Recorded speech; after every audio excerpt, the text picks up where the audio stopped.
नमस्कार, स्वागत। आज जो ध्यान की विधि हम करने जा रहे हैं, गौतम बुद्ध द्वारा प्रचलित विपश्यना ध्यान। हालांकि इस विधि की शुरुआत भगवान शिव से होती है। विज्ञान भैरव तंत्र में भगवान शिव ने कई विधियां दी हैं और उनमें से कुछ श्वास से संबंधित हैं। उन्हीं में से एक जो गौतम बुद्ध द्वारा प्रचलित की गई विधि और उनके द्वारा नामकरण किया गया, वह है विपश्यना। विपश्यना का अर्थ होता है मुड़कर देखना या भीतर देखना, अपनी ओर देखना। पश्यना यानी देखना, वि यानी जैसे विपरीत, मुड़कर देखना।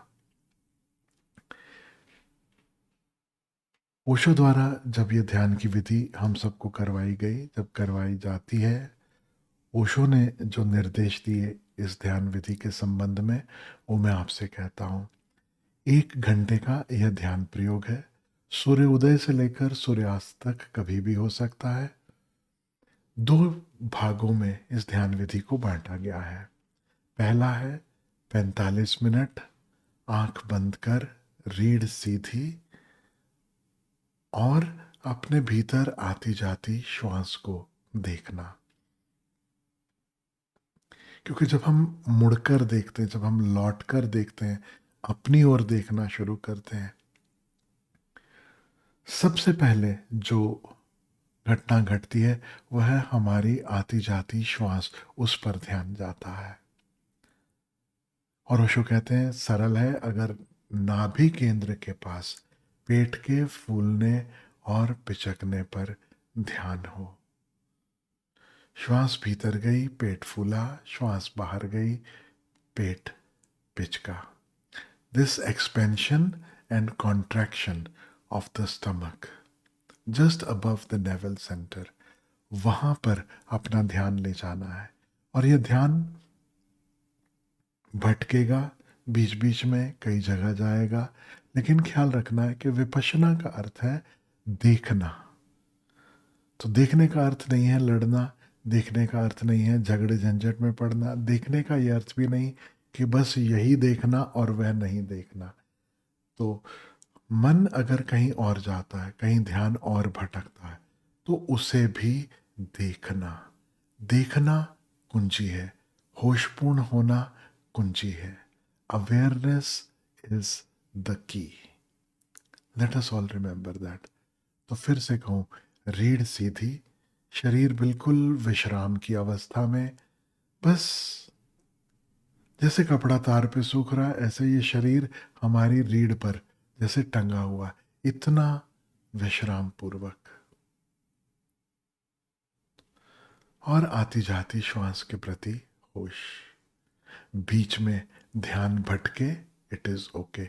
जिधर भी ध्यान जाए उसे एक्नॉलेज करो, उसे एक्सेप्ट करो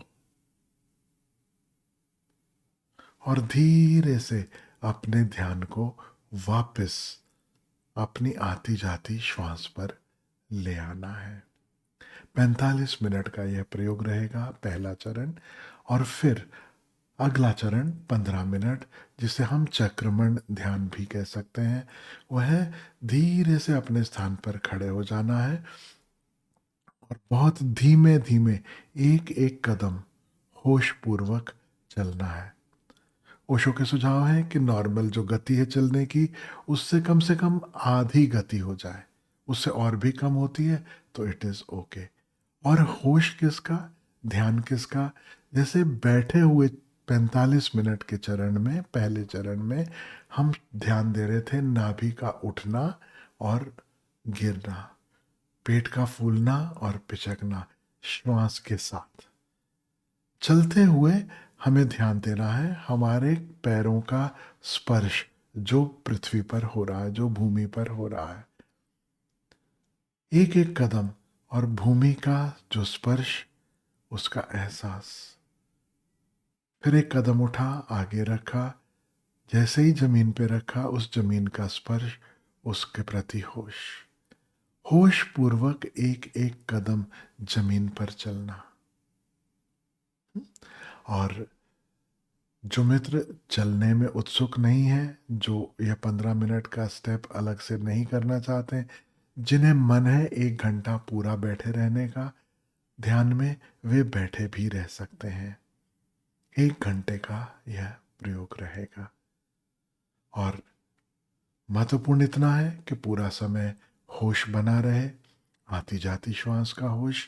इसके अलावा जहाँ भी ध्यान जाए, कहीं से कोई आवाज़ हुई, कहीं कोई खांसा, कोई छींका, कोई ट्रैफिक व्हीकल कोई गुजरा, घर में कोई बर्तन गिरा, जो भी आवाज़ें हैं, जो भी कुछ आसपास हो रहा है, जहाँ भी ध्यान जाए, या अपने भीतर कोई ऐसा भाव उठे, उदासी है, क्रोध है, कुछ भी अपने भीतर चल रहा है, कुछ विचार चलने लगे, उसके प्रति होशपूर्ण होना है।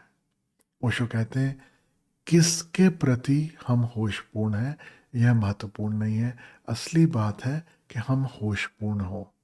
विपश्यना का अर्थ ही है होशपूर्ण होना, देखना, अनइन्वॉल्व्ड, अनअटैच्ड, अलिप्त होकर जो हो रहा है उसके प्रति साक्षी। और ये बहुत ही एक विश्राम की अवस्था में हो। ख्याल रखें, कंसंट्रेट नहीं करना है, जूझना नहीं है कि बस मेरा ध्यान इधर कैसे चला गया, ये तो श्वास पर रहना चाहिए था, खींच खींच के जबरदस्ती नहीं लाना है। जहां भी ध्यान गया उसके प्रति होश, उसके साथ साथ पुनः आती जाती श्वास का होश, और धीरे धीरे इस होश को बड़े जेंटली, बड़े सॉफ्टली वापस नाभि केंद्र के पास ले आना है। श्वास भीतर गई, श्वास बाहर आई, बस और कुछ भी नहीं। Simplest possible technique. ओशो कहते हैं इतनी सरल है कि छोटे बच्चे भी कर सकते हैं, even a child can do it.